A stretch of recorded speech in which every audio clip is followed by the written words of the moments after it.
paz do Senhor a todos, e neste domingo estaremos estudando a nossa quinta lição, que traz por tema o fruto do Espírito e o eu crucificado, né? O nosso texto áureo se encontra no livro de Romanos, capítulo 15, versículo 13, que nos diz: Ora, o Deus de esperança vos encha de todo gozo e paz em crença, para que abundeis em esperança pela virtude do Espírito Santo.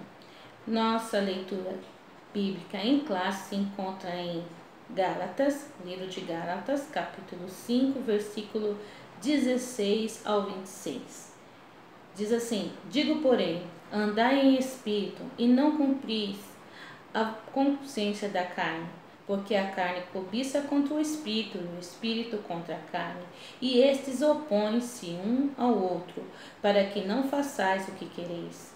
Mas, se sois guiados pelo Espírito, não estáis debaixo da lei, porque as obras da carne são manifestas, as quais são prostituição, impureza, lascívia, idolatria, feitiçaria, inimizades, porfias, emulações, iras, pelejas, dissensões, heresias, invejas, homicídios, bebedices, lutonarias e coisas semelhantes a esta, acerca das quais vos declaro, como já antes vos disse, que os que cometem tais coisas não herdarão o reino de Deus. Mas o fruto do Espírito é caridade, gozo, paz, longanimidade, benignidade, bondade, fé, mansidão, temperança. Contra essas coisas não há lei. E os que são de Cristo crucificaram a carne com as suas paixões e consciências. Se vivermos no Espírito, andemos também no Espírito. Não sejamos cobiçosos de vanglórias, irritando-nos uns aos outros, invejando-nos uns aos outros. Fruto do Espírito, o eu crucificado. Bem, a definição da palavra fruto na botânica diz assim, que é o ovário amadurecido da flor. O fruto tem um papel fundamental na reprodução da angiosperma. O que é angiosperma? Vamos lá. É um tipo de planta que produz raiz, caule, folha, flor, semente e fruto. Existem dois tipos, não é? Na botânica, dois tipos de planta, gimnosperma e angiosperma. Porque a gimnosperma, ela não tem flor e não tem fruto.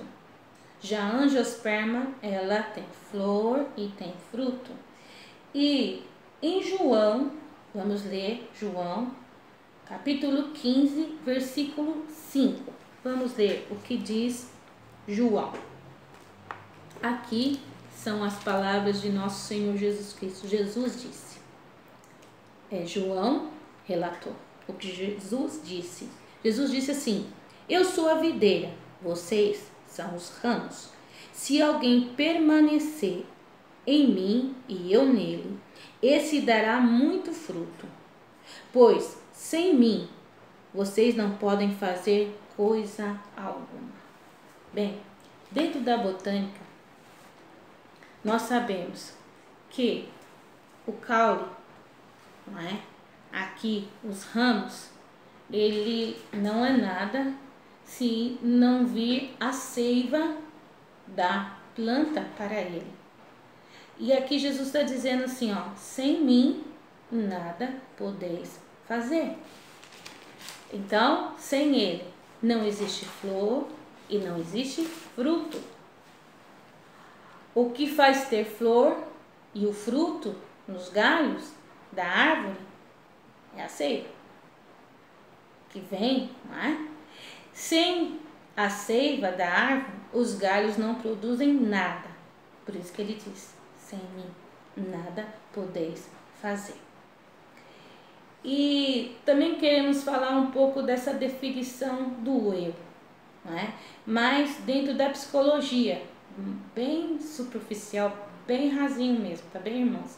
É algo bem complexo. Mas dentro da psicologia, o eu, ele é o conhecimento que cada indivíduo tem sobre si mesmo, tá? O eu dentro da psicanálise pode ter vários pontos de vista. Primeiro, essa palavra se refere à individualidade pessoal, tá bem? Por exemplo, eu me chamo, né, nome. Eu tenho os olhos, característica, né? Eu sou assim mesmo, personalidade. Bom, segundo, é a primeira pessoa do singular que acompanha um verbo. O eu é importante na vida, e isso nós não podemos esquecer que é conceito da psicologia, são conceitos da psicanálise acerca do eu. Então aqui está dizendo, o eu é importante na vida das pessoas, uma vez que cada ser humano está acostumado a observar a realidade a partir do seu próprio ponto de vista. Então a psicanálise está explicando aqui, né, como que esse eu é importante. Só que vocês observaram bem que esse eu dentro da psicanálise, ele é uma realidade, ele vê a realidade a partir do seu próprio ponto de vista. E olha o que diz, vamos ler a Bíblia, né? Vamos ler a Bíblia. Gênesis, vamos para Gênesis, primeiro livro, que nos diz assim, Gênesis, capítulo 3, versículo 10. Vamos ler. O que diz? E ele respondeu: ouvi teus passos no jardim. Fiquei com medo, porque estava nu, por isso escondi. E Deus perguntou: quem lhe disse que você estava nu? Você comeu do fruto da árvore da qual lhe proibi comer? Então, a partir do pecado, aí nós vamos ter o homem observando a sua realidade do ponto de vista seu, do seu próprio ponto de vista. Então, toda a realidade que o homem enxerga hoje é segundo a sua visão. Não se esquecendo que o pecado distorceu a visão do homem. Mas, vamos lá. Mas antes do pecado, a realidade de Deus como era? Capítulo 1 de Gênesis, versículo 31, que nos diz assim: e Deus viu tudo o que havia feito, e tudo havia ficado muito bom. Passaram-se a tarde e a manhã. Esse foi o sexto dia, o dia que Deus criou o homem. Capítulo 2, versículo 25, que nos diz assim: o homem e sua mulher viviam nus e não sentiam vergonha. Esta era a realidade de Deus.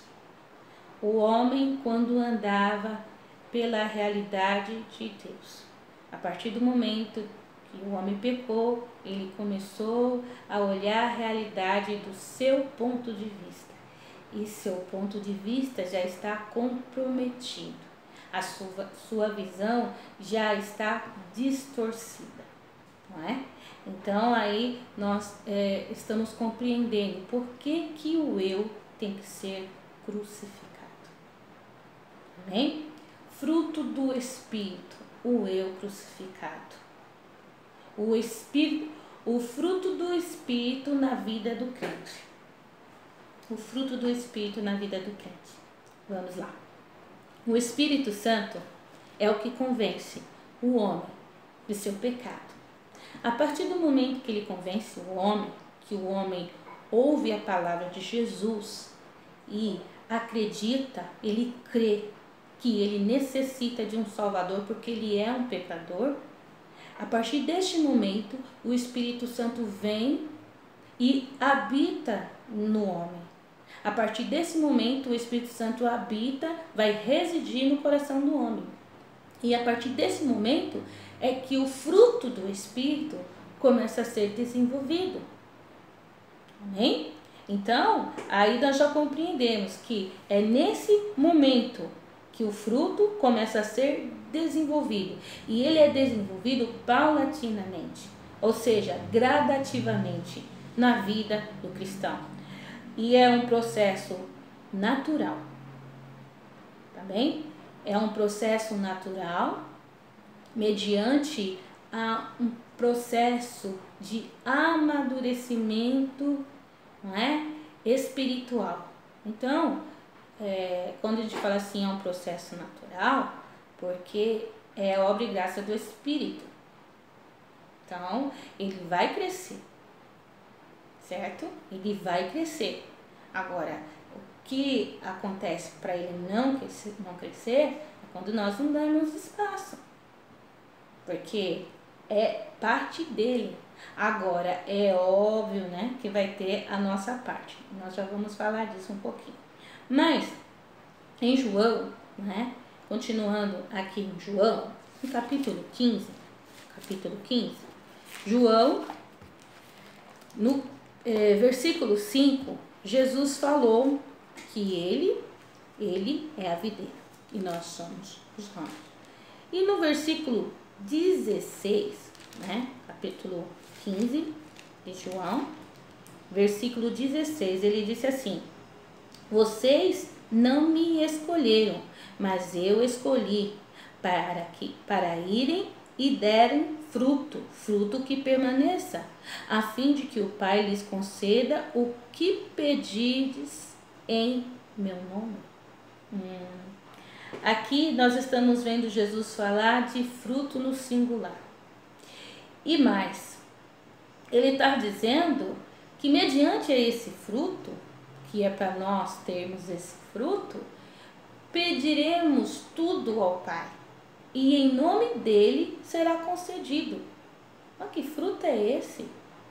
Que, sendo desenvolvido em nós, poderemos chegar diante do Pai, no nome de Jesus, e pedimos tudo, e será concedido? Então vamos ver aqui um ponto. Bom, somente com a implantação e o desenvolvimento do fruto do Espírito gradativamente na vida do homem, o levará a alcançar a purificação, podendo assim participar da natureza de Deus. Então, o fruto do Espírito, ele levará o homem a uma maturidade espiritual. Ou seja, gradativamente o homem vai o fruto vai purificando este homem. E é obra do Espírito na vida do homem, não é? Aí nós vamos ver que dessa maneira nós vamos participando cada vez mais da natureza divina. E esse tudo aqui, sempre o que eu pedir vai estar relacionado com a vontade de Deus, porque eu estou parecida cada vez mais com a natureza de Deus. Então, com a natureza de Deus, eu saberei pedir. Os meus pedidos não serão egoístas, um pedido somente para mim, sem responsabilidade com os demais. É muito interessante isso, né? E aqui nós vemos, o fruto do Espírito está no singular, né? Porém, Paulo nos fala de 9 virtudes. Então, Paulo está falando de 9 virtudes, mas ele está falando de um fruto. E o missionário Eurico Baxter, ele nos deu uma ilustração para podermos entender esse fruto, não é? E ele falou sobre uma laranja. Bem, aqui nós temos uma laranja, esse é o fruto, né? Esse é o fruto. E Paulo está falando que esse fruto tem virtudes, ou seja, podemos dizer, a laranja, ela tem gomos, Tá vendo os gomos da laranja? Cada repartiçãozinha dessa daí são os gomos da laranja. E aqui nós podemos colocar todos os enumerados por Paulo, começando com o amor. Paulo vem falando do amor, Paulo vem falando de paz, Paulo vem falando de alegria. Então, mas, não deixa de ser o fruto. Bem, é possível ter apenas alguns desses gomos e sermos o fruto? É possível termos algumas dessas virtudes e termos o fruto? Será que isso é possível? Bem, então vamos lá. Vamos ver aqui a laranja novamente. Aqui nós temos ela, a laranja e os seus gomos. Então, a nossa pergunta é possível, não é, eu ter apenas um, não é, dos enumerados que Paulo está dizendo, das 9 virtudes, ter um ou dois e ter o fruto? Então vamos lá, vamos tirar aqui, eu vou tirar um gomo dessa laranja. Eu tirei uma virtude. Se eu te mostrar aqui, o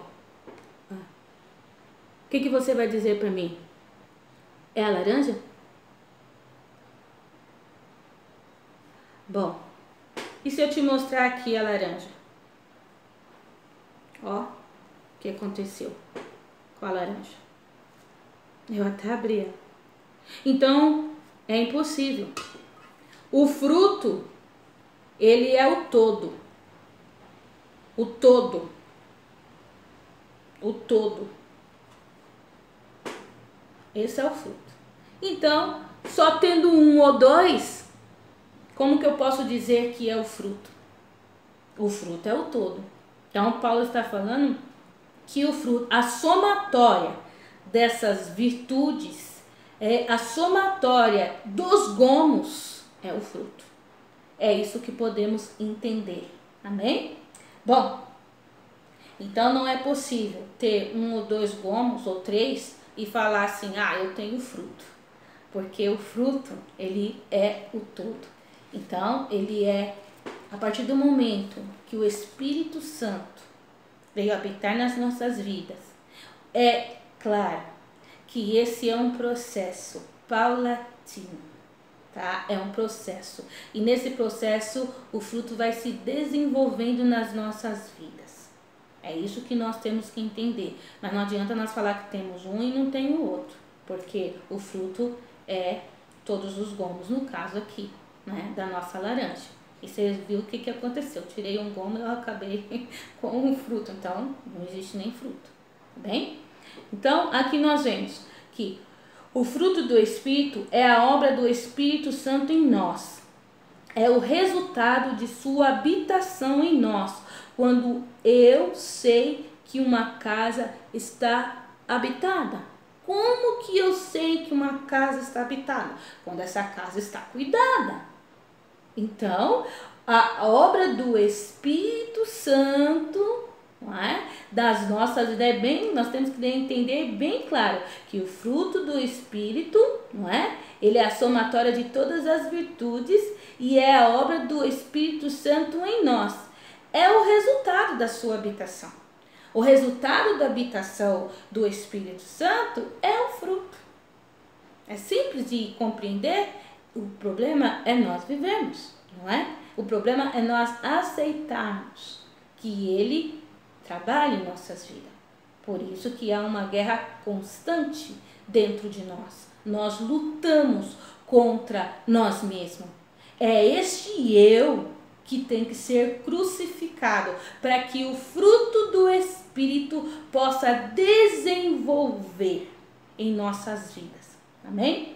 Então, a prova que ele habita em mim é o fruto. Então, o fruto do Espírito é que caracteriza o caráter de Cristo em mim. É o fruto do Espírito que evidencia o caráter de Cristo em mim. Por isso que nós temos essa luta infinda, que Paulo vem falando em Romanos 7, versículo 15 ao 25 e o capítulo 8 e 1, que ele vem dizendo que é uma guerra dentro dele. E ele precisa lutar muito, se esforçar muito para vencer a si mesmo seus desejos carnais, não é? Então, aqui nós vemos que nós precisamos lutar muito para que nós possamos vencer o nosso eu. O nosso eu tem que ser crucificado, amém? E a diferença desse fruto e dos dons, existe diferença? Existe, não é? Apesar que tanto os dons como os frutos provêm de um único, não se esqueça, de uma única fonte, provém do Espírito Santo. Mas eu tenho que entender uma coisa, o fruto, eu tenho que entender, o fruto ele é gerado pelo Espírito Santo e os dons são concedidos pelo Espírito Santo. Um é gerado. Então, todos aqueles que aceitaram a Cristo, ele tem que ser gerado.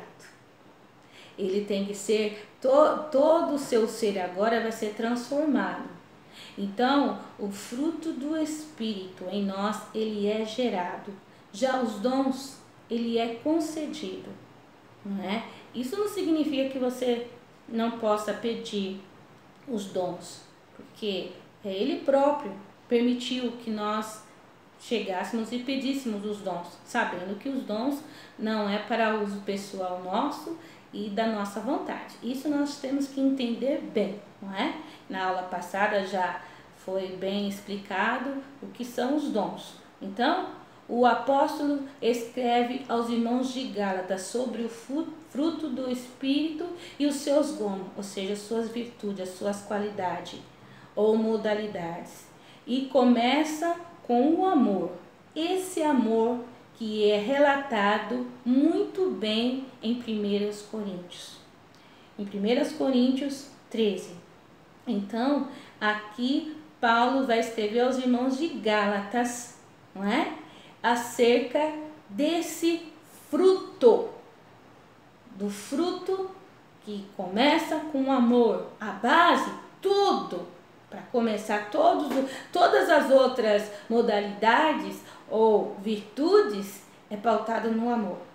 Então, o amor aqui ele está explicando bem claro, que chega nos dons, ele fala assim, ó, vou explicar um caminho ainda mais excelente. Então, ele está explicando, dons sem o fruto, sem o amor, não é nada.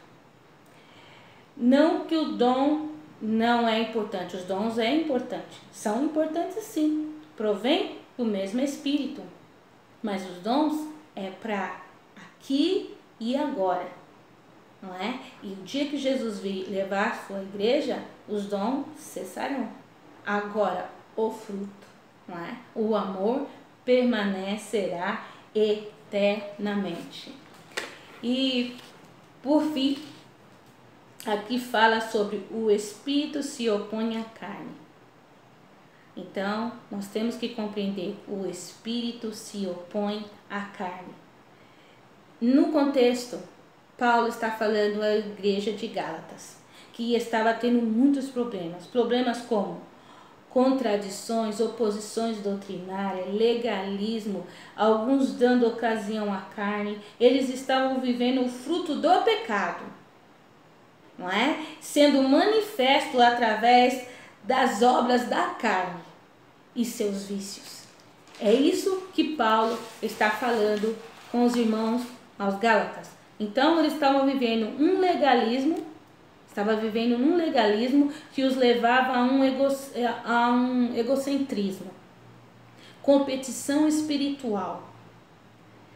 Que Deus tenha misericórdia de nós e nos livre dessas competições. Mas para isso, precisamos viver o fruto do Espírito. Amém? E diz assim, e mais, que mais que ele estava tendo problema? Desenvolvendo na comunidade cristã desejos pecaminosos, desejos carnais, paixões desenfreadas, não é? concupiscência, as obras da carne e os seus vícios. E ele até vem, na leitura, ele vem relatando uma lista desses vícios, né, das obras da carne. E ele vem falando cada ponto, o que traz o fruto do pecado, com as obras da carne e os seus vícios. Bem, o que entendemos? Bem, entendemos que a vontade de Deus é salvar-nos para morar na glória, o lugar, e transformar-nos à semelhança do Rei da Glória, a pessoa. Mas, porém, cabe a nós a decisão de continuarmos a processar as obras da carne no laboratório do nosso coração, ou submetermos à vontade de Deus, entregando-lhe a chave mestra do laboratório, do nosso laboratório. Bem, para ele fazer uma faxina e compor a essência da vida. Amém? Que Deus em Cristo Jesus abençoe a cada irmão neste dia. E não se esqueça que o fruto é obra do Espírito Santo. O desenvolvimento é do Espírito Santo. Mas o desejo, a vontade que ele permaneça é nossa. Amém? Deus abençoe a todos.